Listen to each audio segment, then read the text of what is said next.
over the past week, huh? Yes, well, it was. I had a great time last week and the week before because it's been Innovation Month, as you know. Sure. And there's been lots of things on, and too many to sort of go into here in a few minutes. But one of the things, this had nothing to do with innovation, but the Entrance Chamber of Commerce had their one of their annual meetings, their monthly meetings at the entrance campus of the Tuggerah Lakes College. Right. Now, the entrance campus is the senior college of the Tuggerah Lakes high schools. You see, there's 3 high schools. Yep. There's 2 junior ones, yep. years 8, 9, 10, and the one senior one, and it's year 11 and 12. And the hospitality students... Is that the senior one there at Longevity, is it? Meadow Bay, just opposite yeah, Bay Village. That's exactly. Yes, and anyway, like it was 7 o'clock start, and it was pouring rain, cold, miserable. Anyway, I got there. I was first there. I was about 7:15. I got there. You were hungry. And yes, I was hungry. So I found my way through to the kitchen and all that. Mate, they've got the best kitchen you could ever see in all your life. Right. It's a commercial kitchen, yeah. and it's fantastic. But it's the students that run it. They would have been there at 5:30. 5:45 in this miserable weather, you know, and they were keen as mustard to cook us a really good breakfast. It was a finger food breakfast, but it was the way they did it, and the food was tremendous. You're talking a finger food, little thing, cheesy things, well, miniature smoked salmon and scrambled egg, little quiches and all this sort of stuff. Yeah. But the point about it, Peter, was that they were so keen to do it. Yes, and these are children, 17, 18. Yeah, they're beyond being children. Well, we call them. You do call them that, but school children. They're students. They're in the year 11 and 12, and what they do as part of this vet training, they do a day a week working out in the workplace, a workplace. We might just add there that vet does not mean like veterinary surgeon. Oh no, it's vocational education training. Exactly. Yes, sorry, Pete. And so what they do a day in a work experience place. They do a day at Tech at TAFE. And then 3 days at school. But in those 3 days at school, they've got to still do 5 days work. Yes. So they're still doing reading, writing, arithmetic. Yeah, it's hard work. And then some of them, like the young lady who ran the whole show, she works up at the Little Frog at the Jolly Frog up at Wyong.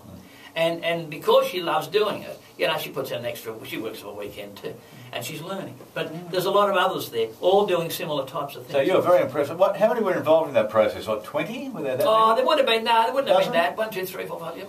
about 10. Yeah, okay. 10 or 12. Yeah. You know. But the point about it was that they were articulate. Some of the other students came in. The 2 school captains came in, and they had a talk to us.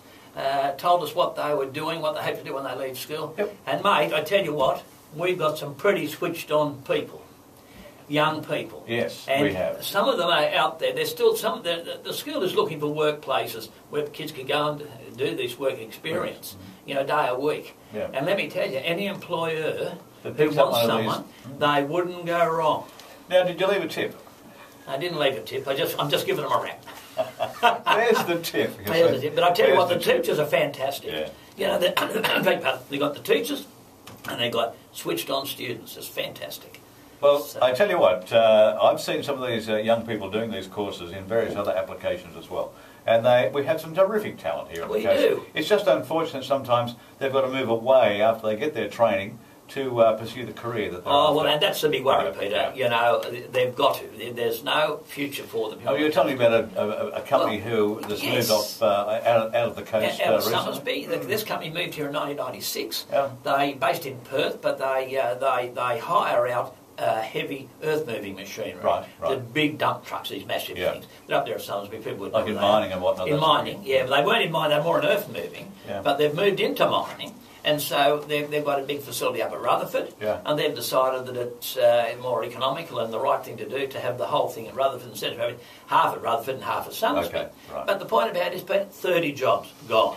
Well, that has been mechanics and I guess mechanical people and the administration staff and things like that. And I was talking to a guy who worked there, and he said the downside of the move is the good staff they can't take with them. Ah. Well, one would imagine, though, if you're going to be offered a job in a transfer at Rutherford from Summersby, that you might even sort of commute that Oh, well, they've offered 45 that. They've minutes. offered that, but a lot of people don't want to do it. Oh, is that right? Yeah. Oh, that's right. Rutherford, I think, just may be over the edge. I don't know. Yeah, at the end of the But freeway anyway, there. and then at the entrance, I was told in the last couple of weeks, 5 shops have closed down. Is that a seasonal thing with the winter coming on? Because No, I mean, people no, at the this entrance is- can't make money in the middle of winter. Well, can they? that's always been the case. Always. This has been the end of it. Yeah. The landlords want too much money Yeah. for the shop to be able to pay the rent, to get the custom to pay the rent. Sure. But I've got to say, and I'm not saying who they are or what they, but I was No told names, that no pay drop? but there are shops, and they could still be open, but who don't even have a computer. Now, if you're going to run a business so unprofessionally as not to have a computer or a proper cash register, I'm not quite sure how you can stay in business these days. But it's an issue, and That's not a business, that's a hobby. well, it is, yeah, that's true. But the issue is that there's from people up there at the entrance, the property owners, major property owners, are trying, we talked about this, are trying to make things happen. Yes. And I'm concerned that Wyong Council doesn't quite understand what these people are about. And But how can the council change their attitude? I mean, well, the council should support them. You Right. see, the thing is that if you're going to build a building and you're going to spend, $30 million or $40 million on something, you've got to be able to show a profit. And when I say show a profit, I don't mean a ridiculous profit. I'm talking about White Shoe Brigade, property developers.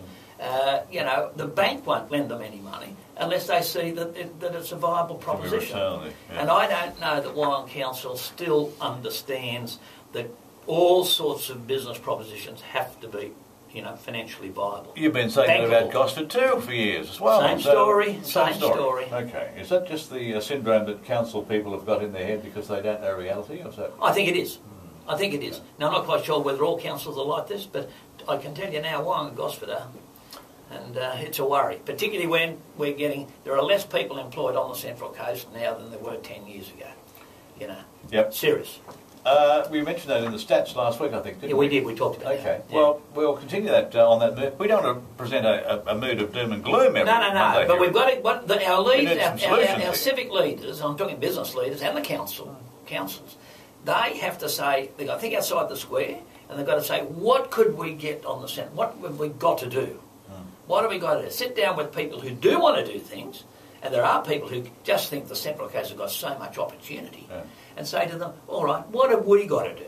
Now, if you went to Ipswich and saw the mayor of Ipswich, that's exactly what he'd say. What have we got to do Oh, to I get see. you there? Okay. And that's why everything's happening at Ipswich.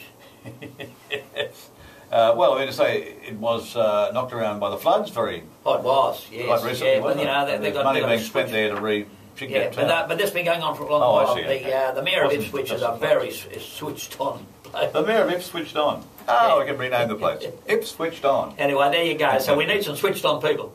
Thank you, Edgar. 21 past 8. We'll catch you next week as Good part of night. our Monday breakfast.